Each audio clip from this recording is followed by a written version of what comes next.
Hi friends, welcome back to my channel. ఈరోజు మీకు ఈ సీరియల్లో ఏం జరిగిందో తెలుసుకోవాలి అనుకుంటున్నారా? అయితే వెంటనే మనం సీరియల్లోకి వెళ్ళిపోదాం. ఇక సాగర్ అయితే వాళ్ళ మామగారు పంపించిన వస్తువులని ఇంకా చాలా సంతోషంగా ఎగదిగా చూస్తూ ఉంటాడు. ఇంతలో నర్మద వాటిని చూసింది చాలు గాని వెళ్ళి ఇంట్లో కావలసిన సరుకులు తీసుకురా అని చెప్పడంతో ఒక్కసారిగా సాగర్, ఏంటి నర్మద, మీ నాన్నగారు తీసుకొచ్చిన వస్తువుల మీద నీకు ఎటువంటి ఇష్టం లేదా అని అంటుంటే, చూడు సాగర్, వాటి గురించి నాకు అనవసరం. వాటిని లోపల పెట్టడమే నాకు ఇష్టం లేదు. నీ ఇష్టపూర్వకంగా వాటిని లోపల పెట్టించుకున్నావు. అయినా ఇదంతా కాదు. నిన్నట్నుంచి నేను గీత గీసిన అవతల వైపు వెళ్లి భోంచేస్తున్నాను. మర్యాదగా ఈ పూటైనా సరుకులు తెస్తావా తేవా అంటూ ఇక నర్మద అయితే సాగర్ని గట్టిగా అడుగుతుంది. ఒక్కసారిగా రామరాజు అలాగే కుటుంబ సభ్యులందరూ కూడా హాల్లోకి వస్తారు. ఇక సాగర్ అయితే, ఏయ్, ఎందుకలా అరుస్తున్నావు? తెస్తానని చెప్తున్నాను కదా అని అంటుంటే, చూడు సాగర్, తెస్తాను అని చెప్పినంత సులువు కాదు, తెచ్చి చూపించాలి. నిన్న కూడా సరుకులు తెస్తాను అన్నావు, కానీ ఏమీ తేకుండా ఉత్త చేతులతో వచ్చావు. ఈరోజు కూడా సరుకులు తీసుకురాకపోతే ఇక మనం పస్తులుండాలి అంటూ ఇక నర్మద అయితే సాగర్ మీద గట్టిగా అరుస్తుంది. ఇదంతా చూస్తున్న రామరాజు కాస్త బాధపడతాడు. ఇక వేదవతి అయితే, ఏయ్, ఏంటి వాడి మీద అలా అరుస్తున్నావు అని అంటుంటే, చూడండి అత్తయ్య, ఇప్పుడు మేము వేరు కాపురం ఉంటున్నాం. మరి వేరు కాపురం ఉంటున్నప్పుడు ఇంట్లోకి కావలసిన సరుకులన్నీ వేరు పెట్టిన మనిషే కదా తీసుకురావాలి. అందుకే చెప్తున్నాను, దయచేసి ఇందులోకి మీరు ఇన్వాల్వ్ అవ్వకండి అని అంటుంటే ఒక్కసారిగా వేదవతి, ఏంటే అలా మాట్లాడుతున్నావు? నన్ను ఇన్వాల్వ్ అవ్వద్దంటున్నావా అని అంటుంటే అక్కడే ఉన్న రామరాజు, బుజ్జమ్మా నువ్వు లోపలికి రా అంటూ ఇక రామరాజు అయితే అక్కడి నుంచి వెళ్ళిపోతాడు. ఇంకా వేదవతి నర్మద అన్న మాటలకి బాధపడుతూ ఇక గదిలోకైతే వెళ్తుంది. ఇది ఇలా ఉండగా ఇక సాగర్, తెస్తాను, అన్నీ తీసుకొస్తాను అని చెప్పడంతో, హలో, ఏం తేవాలో నీకు తెలుసా? ఇదిగో అన్నీ లిస్ట్ రాసి పెట్టాను, వీటిని తీసుకురా అంటూ ఇక నర్మద అయితే ఒక పెద్ద లిస్ట్ నే రెడీ చేసి సాగర్ చేతిలో పెడుతుంది. ఒక్కసారిగా ఆ సాగర్ ఆ లిస్ట్ చూసి షాక్ అయిపోతాడు. నర్మద, ఏంటి ఇన్నా అని అంటుంటే, అవును అన్నే, ఎందుకంటే అందులో ఏ ఒక్కటి లేకపోయినా మళ్ళీ మనం ఇబ్బంది పడవలసి ఉంటుంది. అవన్నీ ముఖ్యంగా నీకోసమే అంటూ ఇక నర్మద అయితే లోపలికి వెళ్ళిపోతుంది. ఒక్కసారిగా సాగర్ ఆ లిస్ట్లో ఉన్నవన్నీ చూసి షాక్ అయిపోతాడు. ఏంటి, ఇవన్నీ నా కోసమా అంటూ ఇక ఆ లిస్ట్ ని దగ్గరగా ముద్దలా చేసి అక్కడి నుంచి తీసుకుని బయటికి వెళ్తుంటాడు. ఇక ఇక్కడ చూస్తే వేదవతి రామరాజుతో, ఏవండి, చూసారా ఆ అమ్మాయి ఎలా మాట్లాడుతుందో? వాళ్ళ విషయంలోకి నన్ను తలదూర్చొద్దు అని ఇండైరెక్ట్ గా చెప్తుంది అని అంటుంటే ఇక రామరాజు, చూడు బుజ్జమ్మ, ఎప్పుడు గవర్నమెంట్ కొడలా అంటూ నర్మద చుట్టూ తిరుగుతావు. నర్మద మనసేంటో నీకు ఆ మాత్రం తెలీదా? వాడు ఈ బరువు బాధ్యతలు మోయాలని చెప్పి ఆ అమ్మాయి ఆశపడుతుంది. వేరు కాపురం అంటే ఎంత కష్టమో వాడికి అర్థం కావడం కోసం ఆ అమ్మాయి పడుతున్న పాటలు ఇంత అంతా కాదు. వాటిని చూసి ఆ అమ్మాయిని మెచ్చుకోవాలి గాని ఇలా ఆ అమ్మాయి గురించి తప్పుగా మాట్లాడకూడదు అంటూ రామరాజు మాట్లాడడంతో ఒక్కసారిగా వేదవతి, ఏంటి, నర్మద మాట్లాడిన మాటల్లో అంత అర్థం ఉందా?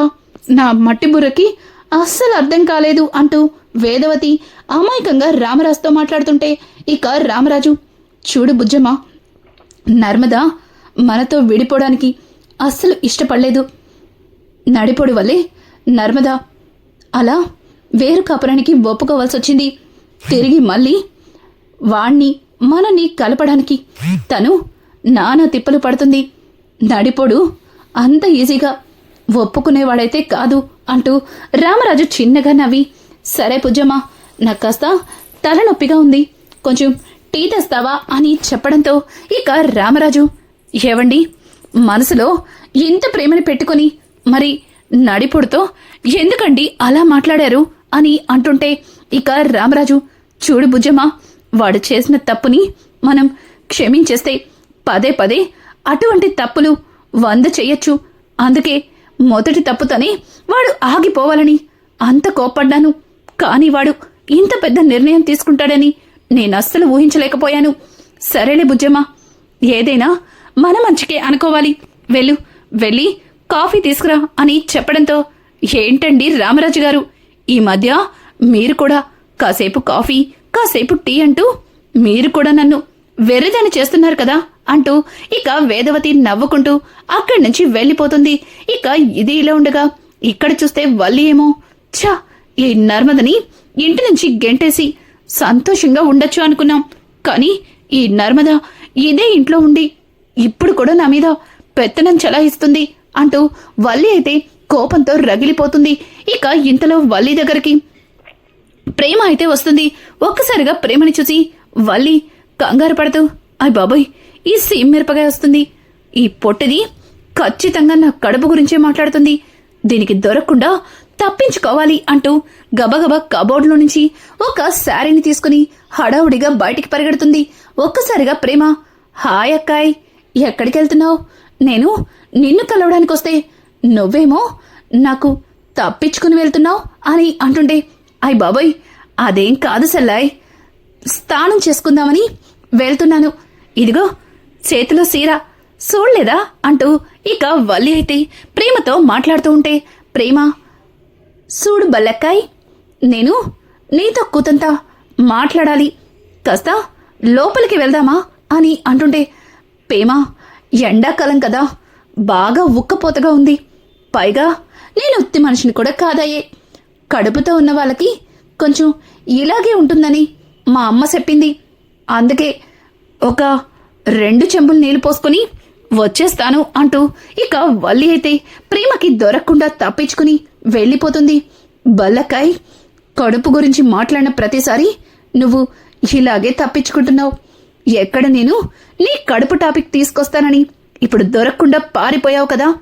అసలు ఆ కడుపులో నిజంగా బిడ్డుందో లేదో తెలిసే వరకు ఈ ప్రేమ నీ నస్సలు వదిలిపెట్టదు అంటూ ఇక ప్రేమ అయితే గదిలోకి వెళ్తుంది.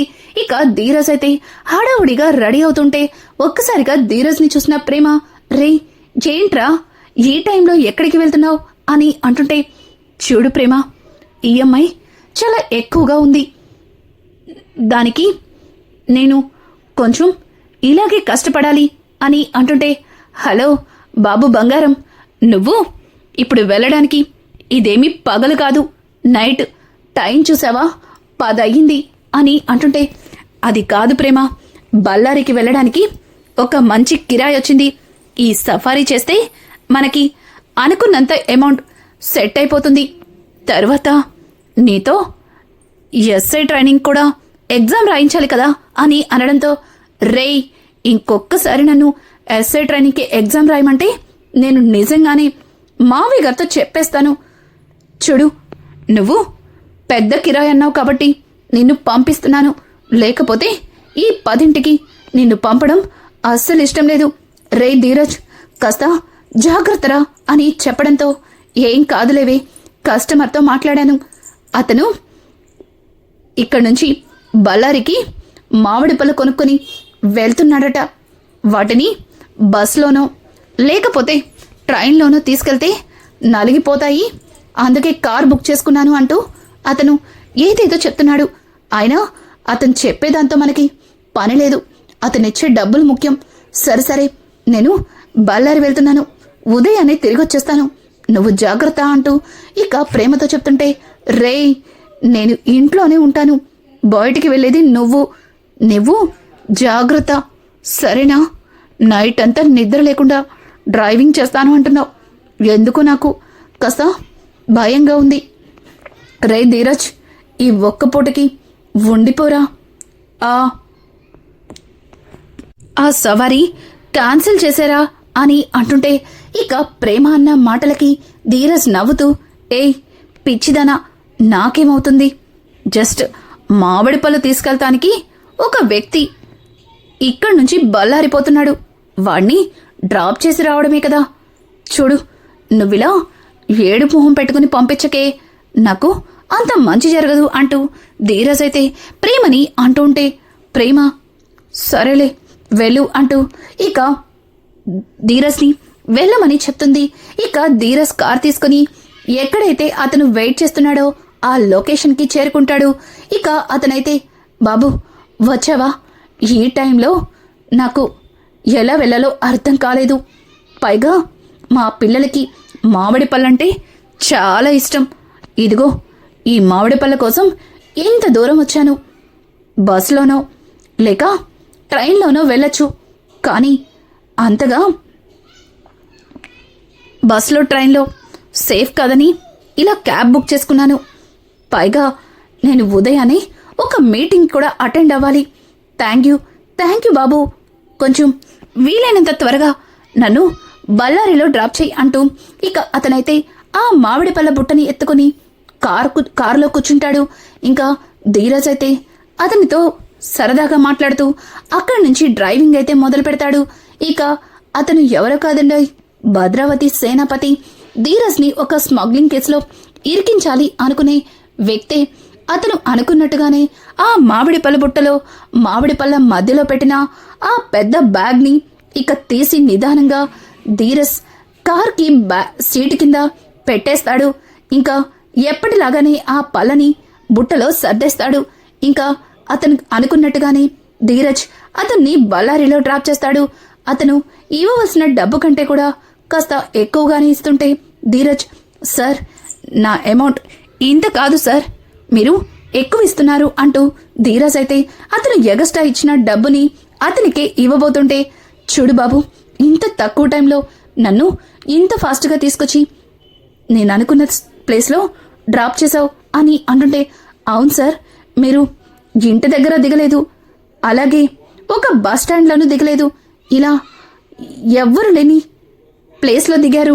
మరి ఇక్కడి నుంచి మీ ఇంటికి ఎలా వెళ్తారు అని అంటుంటే ఇక అతను నవ్వుతూ, అదేం లేదు బాబు, నా ఫ్రెండ్ ఒకడు ఇట్నుంచే వెళ్తున్నాడు. అతనితో మీటింగ్కి సంబంధించిన కొన్ని వివరాల గురించి మాట్లాడాలి. అతను కూడా కారులోనే వస్తున్నాడు. అతను ఇట్నుంచే వెళ్తాడని నాతో చెప్పాడు. అందుకే నేను ఇక్కడే దిగిపోతున్నాను. నేను ఇక్కడి నుంచి నా ఫ్రెండ్తో వెళ్తాను అంటూ ఇక అతనైతే అక్కడే ఉండి ధీరజ్కి డబ్బులిచ్చి, నువ్వు ఇంత ఫాస్ట్గా తెచ్చినందుకే ఈ ఎక్స్ట్రా అమౌంట్ అని చాలా మంచివాళ్లాగా ధీరజ్ చేతిలో డబ్బులు పెట్టి ఇక ధీరజ్ని అక్కడి నుంచి పంపించేస్తాడు. ఇక ధీరజ్ అయితే అనుకున్న దానికంటే ఎక్కువ డబ్బులు వచ్చాయని చాలా సంతోషంగా ఇంటికైతే బయలుదేరతాడు. ఇంతలో దారిలో టోల్గేట్ అయితే కనిపిస్తుంది. ఇక టోల్గేట్ దగ్గర ఒక్కసారిగా ధీరజ్ కారు చుట్టూ కొంతమంది పోలీసులు చుట్టుముడతారు. ఇక ఆ పోలీసుని చూసిన ధీరజ్ చాలా ఆశ్చర్యంగా కార్ దిగి, సార్ ఏమైంది సార్, మీరు ఇలా నా కారుని ఎందుకు చుట్టుముట్టారు, ఏమైంది సార్? చూడండి సార్, నా దగ్గర లైసెన్స్, కార్కి సంబంధించిన అన్ని డాక్యుమెంట్స్ ఉన్నాయి, మీరు ఏం చెక్ చేయనక్కర్లేదు, నేనే చూపిస్తాను అంటూ ధీరజ్ అయితే ఇక కార్కి సంబంధించిన డీటెయిల్స్ మొత్తం వాళ్ళకి చూపించడం కోసం ఇంకా తన దగ్గర ఉన్న కొన్ని పేపర్స్ని చూపించబోతుంటే వాటిని తీసుకుని కానిస్టేబుల్కి ఇచ్చేస్తాడు. అదేంటి సార్, వాటిని చూడకుండానే అలా కానిస్టేబుల్కి ఇచ్చేస్తున్నారు అని అంటుంటే, చూడయ్యా, మాకు ఇప్పుడే ఈ కార్ మీద కంప్లైంట్ వచ్చింది.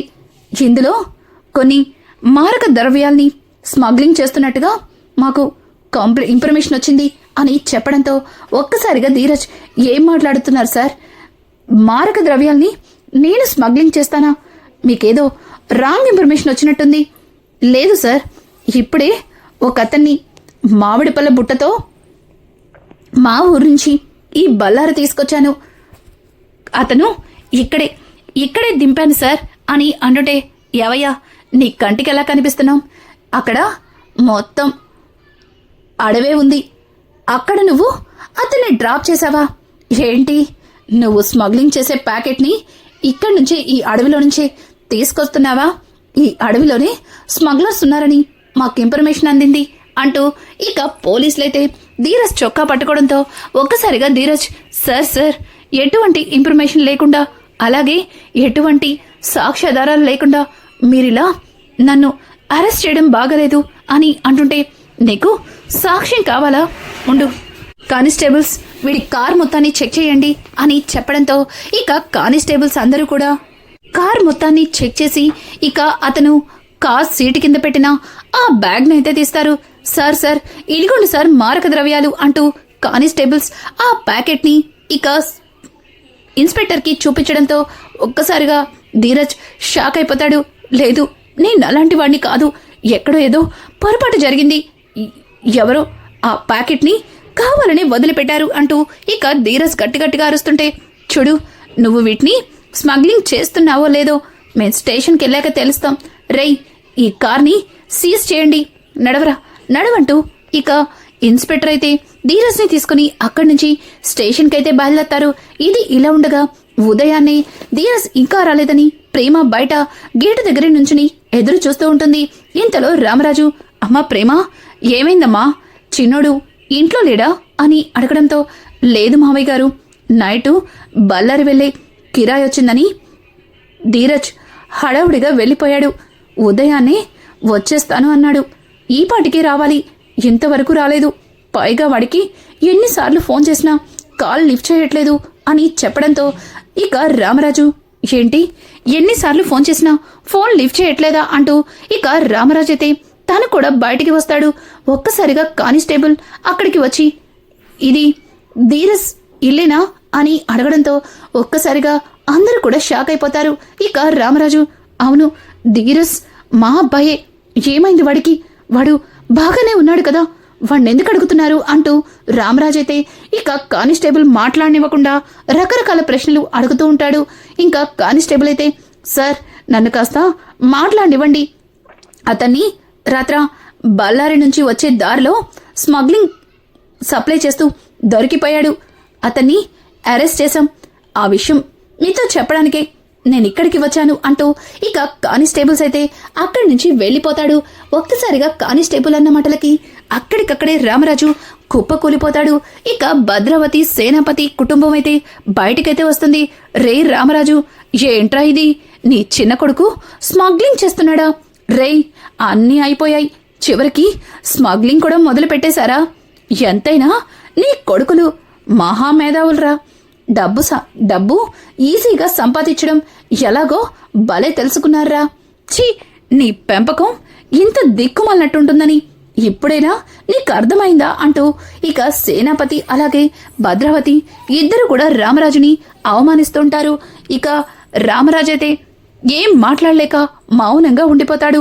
కానీ ప్రేమ మాత్రం, అత్త ధీరజ్ గురించి నీకు ఏం తెలీదు, నువ్వనవసరంగా ధీరజ్ మీద నోరు పారేసుకుంటున్నావు, ఇంకొక్కసారి ధీరజ్ గురించి తప్పుగా మాట్లాడితే నేను ఊరుకునేది లేదు అంటూ ఇక ప్రేమ అయితే కోపంగా భద్రావతి మీదకెళ్తుంటే ఇక అక్కడే ఉన్న సేనాపతి, చూడు ప్రేమ, వాడి మీద నీకున్న ఈ గుడ్డి ప్రేమతో వాడు చేస్తున్న తప్పులు నీ కంటికి తప్పుల్లా కనిపించట్లేదు, వాడు స్మగ్లింగ్ చేసి దొరికిపోయాడని ఇప్పుడే వచ్చిన కానిస్టేబుల్ చెప్పాడు కదా, మరి నన్ను అడుగుతావేంటి, ఆయన రాత్రులు జస్ట్ మామిడి పళ్ళు పెట్టుకుని సఫారీ కారు ఎవడు బుక్ చేస్తాడా, నీకేదో వాడు కట్టుకథలల్లాడు, నైట్ టైము ఇదిగో ఇట్లాంటి మారక ద్రవ్యాల్ని స్మగ్లింగ్ చేస్తూ డబ్బులు త్వరగా సంపాదించడం కోసం ఆ ధీరజ్ గాడు చాలా పెద్ద ప్లానే వేశాడు. కానీ ఏం చేస్తాం, పోలీసులు అంత ఈజీగా వదిలేస్తారా ఏంటి ఇట్లాంటి వాళ్ళని, అందుకే సింపుల్గా పట్టుకుని లోపలేశారు. అక్క నీకో విషయం చెప్పనా, స్మగ్లింగ్ అంటే మామూలు మాట కాదు, పైగా వాడి దగ్గర మారక ద్రవ్యాలున్నాయి, వాటిని సప్లై చేసిన వాళ్ళకి యావజ్జీవ కారాగార శిక్ష పడుతుంది, జీవితాంతం జైల్లోనే మగ్గిపోవాల్సి ఉంటుంది.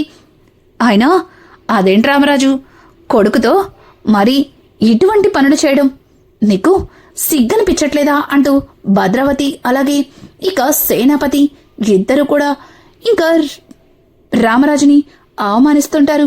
ఒక్కసారిగా అక్కడికి వచ్చిన నర్మద, ఆపండి ఆపండి అని గట్టిగా అరుస్తుంది. ఇక వాళ్ళిద్దరూ అయితే నర్మద వైపు ఆశ్చర్యంగా చూస్తుంటే, ఎందుకు మీరు అంతలా సంతోషపడిపోతున్నారు, ఇప్పుడు మీరు సంతోషపడినంత విషయం ఇక్కడ ఏం జరిగింది, మీకు నిజమేంటో తెలియక అంతలా ఆనందపడిపోతున్నారు, అసలు విషయం నేను చెప్తాను. మావయ్య గారు, ధీరజ్ని ఎవ్వరూ అరెస్ట్ చేయలేరు, ఎందుకంటే ధీరజ్ చాలా నిజాయితీపరుడు, అదిగోండి ధీరజ్ వస్తున్నాడు అంటూ ఇక నర్మద అయితే రామరాజుతో చెప్తుంటే నిజంగానే ధీరజ్ నడుచుకుంటూ వస్తాడు. ఒక్కసారిగా ధీరజ్ని చూసిన భద్రావతి, సేనాపతి ఇద్దరు కూడా ఒకరినొకరు చూసుకుని షాక్ అయిపోతారు. ఇక ప్రేమ పరిగెత్తుకుంటూ ధీరజ్ని హత్తుకుంటుంది. ఇక రామరాజు, చిన్నోడా నువ్వు బాగానే ఉన్నావు కదా అని అంటుంటే, నేను బాగానే ఉన్నాను నాన్న. నిజానికి నన్ను కావాలని కొంతమంది మారక ద్రవ్యాల కేసులో గిరికించాలని చూశారు. కానీ నర్మదొదిన తెలివితేటలతో నన్ను ఆ కేసు నుంచి బయటపడేలా చేసింది అని చెప్పడంతో ఒక్కసారిగా రామరాజు చాలా అంటే చాలా సంతోషిస్తాడు. నర్మద వైపు చాలా ఆప్యాయంగా చూస్తాడు. నర్మద, చూడండి మావయ్య గారు, నేనుండగా మిమ్మల్ని, మీ కుటుంబాన్ని ఎవ్వరూ ఏమీ చేయలేరు అంటూ ఇక నర్మద మాట్లాడుతుంది. ఇంతలో ప్రేమ, అక్క అసలు ఏమైంది? అయినా రాత్ర ధీరజ్ బళ్ళారికి వెళ్తున్నప్పుడు నువ్వెలా వెళ్ళగలిగావు? అసలు నువ్వు ధీరజ్ ఏ తప్పు చేయలేదని ఎలా ప్రూవ్ చేయగలిగావు అంటూ ఇక ప్రేమ అయితే నర్మదని అడుగుతుంటుంది. ఇక నర్మద అయితే ధీరజ్ని బయటికి తీసుకురావడం కోసం తను ఏం చేసింది, అసలు దీన్నంతటికీ కారణం భద్రావతి, సేనాపతి అన్న నిజాన్ని నర్మద ఎలా తెలుసుకోగలిగింది? ఇట్లాంటి లేటెస్ట్ ఎపిసోడ్స్ మీకు మరిన్ని కావాలి అనుకుంటే మా ఛానల్ని సబ్స్క్రైబ్ చేసుకోవడం మాత్రం మర్చిపోకండి. Thanks for watching.